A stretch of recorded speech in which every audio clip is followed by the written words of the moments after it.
February 2nd, 2008, in the early afternoon, a realtor has a showing in a $1 million home but is found deceased. This is the mysterious murder of Lindsay Buzailk.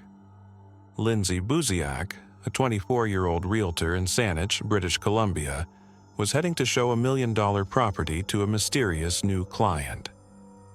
The call had come out of nowhere. A woman with a strange accent insisted on meeting Lindsay personally, saying she had no other realtor to turn to. The urgency was odd, the circumstances unclear. Lindsay was uneasy but agreed. It was a chance to close a lucrative deal, one that could change her career. The day began like any other. Lindsay Buzailk had been looking forward to a productive Saturday. The young realtor had been building a solid reputation in the competitive Victoria real estate market. Her ambition and determination had won her loyal clients and respect from her peers. But that Saturday was different. Lindsay had been on edge ever since she got an unusual phone call a few days earlier. It wasn't the first time she'd dealt with wealthy clients, but these ones stood out. The woman on the phone was polite but firm, speaking in an accent Lindsay later described as odd and possibly fake. She insisted on total discretion and needed to close a deal quickly. She was searching for a high-end home, a budget in the millions, and refused to work with anyone but Lindsay. How the woman got Lindsay's private cell number was a mystery. It wasn't publicly listed, and Lindsay hadn't shared it with many people outside her immediate circle. She felt uneasy but brushed it off. She was no stranger to dealing with eccentric clients, and the promise of a hefty commission was hard to ignore. Lindsay was more than just a hardworking realtor. Born and raised in Victoria, she was known for her radiant smile and magnetic personality. Friends described her as outgoing, kind, and fiercely loyal. She had a natural charm that made people feel at ease, and she carried herself with the confidence of someone destined for big things. Though Lindsay loved her job, she often dreamed of traveling the world and one day starting her own family. She was close to her parents, especially her father, Jeff, who was her rock and confidant. In her free time, Lindsay enjoyed spending time with friends, working out, and exploring new places. Her life seemed to be on an upward trajectory, full of promise and potential. But for reasons no one could foresee, all of that was about to come to a sudden, chilling halt. As the weekend approached, Lindsay confided in her boyfriend, Jason Zalo. Jason was a successful businessman with close ties to the local real estate community. The couple had been dating for over a year and seemed happy on the surface. When Lindsay told Jason about the strange call, he urged her not to worry. Jason even offered to accompany her to the showing. Though Lindsay appreciated the gesture, she said she didn't want to appear unprofessional. Jason promised he'd be nearby in case she needed him. The day of the showing arrived. The house on D'Souza Place was a beautiful property nestled in a quiet cul-de-sac. Its clean lines, open spaces, and upscale neighborhood made it an easy sell. Lindsay had high hopes for the showing but couldn't shake her unease. Her gut told her something wasn't right. Lindsay arrived at the property shortly before the scheduled appointment. She parked her car outside and took a moment to collect her thoughts. A witness later reported seeing her standing by her car, scrolling through her phone. Then another vehicle pulled up. A man and a woman stepped out. The woman, blonde and dressed stylishly, approached Lindsay with a friendly demeanor. The man, taller and more reserved, stayed close by but said little. The three exchanged brief pleasantries before heading inside. The front door closed. Minutes later, Jason arrived at the cul-de-sac with a colleague. He'd been delayed running errands but didn't think much of it. Parking a short distance from the house, he waited for Lindsay to finish her showing. As the minutes passed, Jason grew restless. He texted Lindsay, asking if everything was okay. No response. He figured she was busy with the clients and decided to wait a little longer. but as the clock ticked closer to 6 p.m., Jason's concern deepened.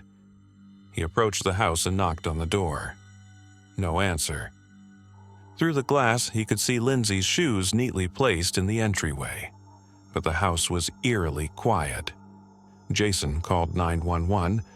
When the police arrived, they found the patio door at the back of the house open. Inside, everything seemed untouched. The house was pristine, with no obvious signs of a struggle.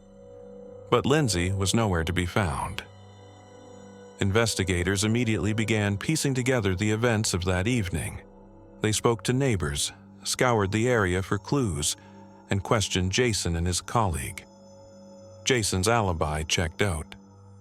Security footage confirmed he'd been elsewhere before arriving at the property, and phone records corroborated his timeline. But the mysterious couple had vanished without a trace. In the days following Lindsay's disappearance, investigators turned their attention to the clients who had booked the showing. The phone used to contact Lindsay was a burner, a prepaid device purchased months earlier in Vancouver. It was activated briefly, used to arrange the meeting, and deactivated immediately after. Police tracked its movements, discovering it had been used on a ferry traveling from Vancouver to Victoria. But beyond that, the trail went cold. The woman's accent, the man's quiet demeanor, and the lack of identifiable information made it nearly impossible to track them down. Who were these people? And why had they chosen Lindsay? As weeks turned into months, the case took a darker turn. Friends and family described Lindsay as a kind, outgoing woman who had no enemies. But as investigators dug deeper, they uncovered troubling connections. Lindsay had been feeling uneasy for weeks before the showing. She told her father she feared she'd seen something she shouldn't have, though she never elaborated on what. There were whispers of ties to criminal activity, though Lindsay's family vehemently denied her involvement in anything illegal.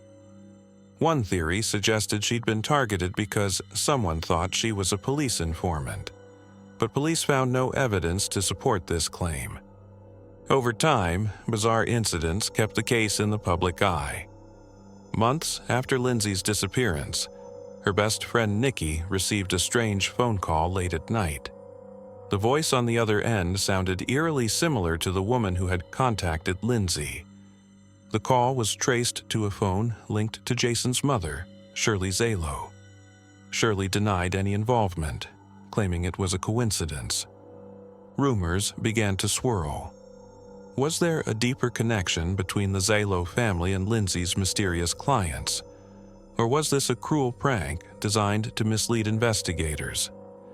In 2017, nearly a decade after Lindsay's disappearance, an anonymous post appeared online.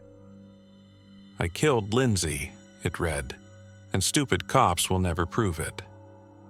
The comment reignited interest in the case but led nowhere. Investigators couldn't trace its origin, and it was unclear whether it was a confession or a hoax.